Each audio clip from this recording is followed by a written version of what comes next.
koordinasi terkait adalah percepatan pelaksanaan Permen 14 tahun 2024 tentang pengadministrasian dan pendaftaran tanah ulayat masyarakat hukum adat. Dan hadir Menteri ATR BPN, kemudian Eselon 1 dari KLHK, dari KKP, kemudian dari Kemendagri, dan dari Kemendes. Kita membicarakan bagaimana bisa menyamakan regulasi untuk bisa menyelesaikan permasalahan-permasalahan tanah ulayat masyarakat hukum adat. Untuk itu memang diperlukan satu kegiatan bersama atau langkah bersama. Yang pertama adalah kita akan selalu koordinasikan dan sinkronisasikan implementasi regulasi lintas kementerian. Jadi nanti ada Kementerian KLHK punya regulasi, kemudian KKP termasuk Kemendagri yang mensinkronasikan supaya ada titik temu, supaya permasalahan-permasalahan tanah ulayat ini bisa terselesaikan. Kemudian yang kedua adalah melakukan sosialisasi bersama berbagai regulasi lintas kementerian termasuk dengan masyarakat hukum adat. Dan yang ketiga adalah pemutakhiran data dan sinkronisasi data mengenai status pengakuan hak masyarakat hukum adat. Dan yang keempat adalah koordinasi dan sinkronisasi penentuan lokasi pilot project bersama.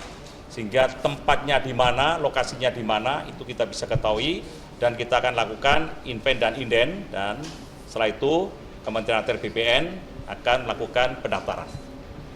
Modelnya nanti bagaimana Pak Menteri akan menjelaskan. Karena tentunya, ini tanah ini bisa APR dan lain sebagainya adalah Pak Menteri yang paham betul terkait dengan peraturan Menteri yang sudah dikeluarkan. Demikian rekan-rekan media, kami silakan Pak Menteri ATR BPN. Ya. Terima kasih Bapak Menko. Isu yang dibahas pada rakor yang dipimpin langsung oleh Bapak Menko Polhukam dan dihadiri oleh jajaran kementerian terkait lainnya, termasuk khususnya Kementerian ATR BPN ini sangat penting dan juga merupakan isu sensitif karena berbicara eksistensi masyarakat hukum adat di berbagai daerah di Indonesia ini bukan hanya berbicara isu keadilan, kesejahteraan, tapi juga pasti ada kaitan dengan politik, hukum, dan sosial, bahkan ada kaitannya dengan keamanan. Oleh karena itu, terima kasih kepada Bapak Menko yang telah menghimpun berbagai stakeholders untuk mencari solusi, termasuk juga membangun semangat sinergi dan kolaborasi serta sinkronisasi baik di tingkat pimpinan maupun dilaksanakan di lapangan. Oleh karena itu tadi kami membahas bahwa ada dari hasil inventarisasi dan juga identifikasi yang kami lakukan di 16 provinsi di Indonesia, ada kurang lebih 3,2 juta hektar yang merupakan tanah ulayat sekaligus juga merepresentasi kurang lebih ada 3.000 masyarakat hukum adat. Ini masalah yang tidak sederhana karena kita tahu bahwa dalam perjalanan bangsa ini tata ruang tanah-tanah yang ada di berbagai daerah ini juga sudah memiliki peruntukan masing-masing. Tapi kita juga berharap pemerintah selalu hadir untuk menjamin agar masyarakat hukum adat ini juga dilindungi, dijamin hak-haknya. Oleh karena itu semangatnya adalah mencari solusi bersama. Oleh karena itu kami berupaya untuk terus melakukan inventarisasi dan identifikasi sambil tentunya menunggu upaya yang dilakukan misalnya oleh Kemdagri untuk bisa bersama dengan para pemerintah daerah menghadirkan kejelasan, ketetapan melalui perda misalnya untuk subjek masyarakat hukum adat. Kalau sudah jelas, clean and clear dan tidak masuk ke dalam kawasan hutan, KLHK juga tentu akan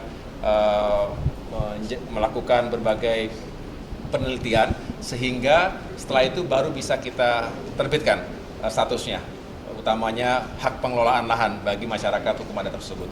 Jadi esensinya adalah bagaimana masyarakat hukum adat ini bisa mendapatkan haknya, dilindungi dan juga justru tanah tersebut bisa memiliki nilai ekonomi produktif bagi peningkatan kesejahteraan mereka. Demikian. Ya, cukup ya. Ya, terima kasih banyak. Tanah ulayat yang dibahas dalam rapat kali ini ada yang untuk pembangunan IKN? Tidak secara spesifik, ini pembicaraan umum Yang jelas prinsip yang tadi Bapak Menko sampaikan, langkah-langkah taktis dan strategi selanjutnya termasuk yang kami jelaskan tadi adalah berlaku untuk seluruh wilayah Indonesia, termasuk tentunya di wilayah IKN dan di tempat-tempat yang lain. Mas, ini kok cuma 16 provinsi yang sudah mencapai ke seluruh provinsi? Kenapa? Ini bertahap kan saat ini secara bertahap ada di 16 provinsi. Saya bisa sampaikan nanti daftarnya, tetapi ini akan terus kami lakukan agar benar-benar datanya itu akurat. Tadi yang Bapak Menko sampaikan, ada pemuktakiran data, sinkronisasi dan saling berbagi data antar kementerian ini penting. Jangan sampai data kami sedikit berbeda dengan yang lain, peta yang digunakan berbeda juga dengan yang lain. Ini juga menekankan pentingnya kita akan menghadirkan One Map Policy itu. Mudah-mudahan ini juga menjadi solusi. Mas, ini kan masa punya kabinet bisa 3 bulan ya, Mas. Apakah nanti dalam waktu 3 bulan ini memang fokusnya adalah inventarisasi dan pemutahiran data? Apakah akan ada rencana untuk membentuk langkah yang lebih terkoordinasi gitu, Mas, yang lintas kementerian? Iya, ini yang justru dilakukan saat ini, dan tidak hanya itu, kami juga telah mengeluarkan berbagai HPL ya begitu ya, di berbagai lokasi termasuk daerah dan provinsi. Ini juga terus kita lakukan. Jadi begitu sudah clean and clear, tentu kita bisa lakukan. Jadi bukan hanya ini kerja paralel, ada yang sedang ditelaah lebih detail, tapi juga ada yang sudah jelas bisa kita keluarkan. Gitu. Ya.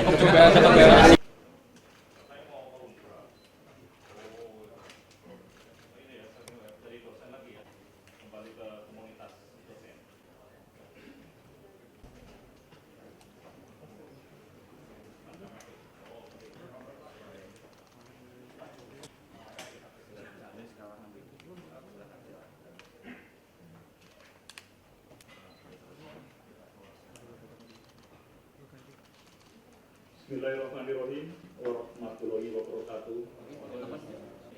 Terima kasih.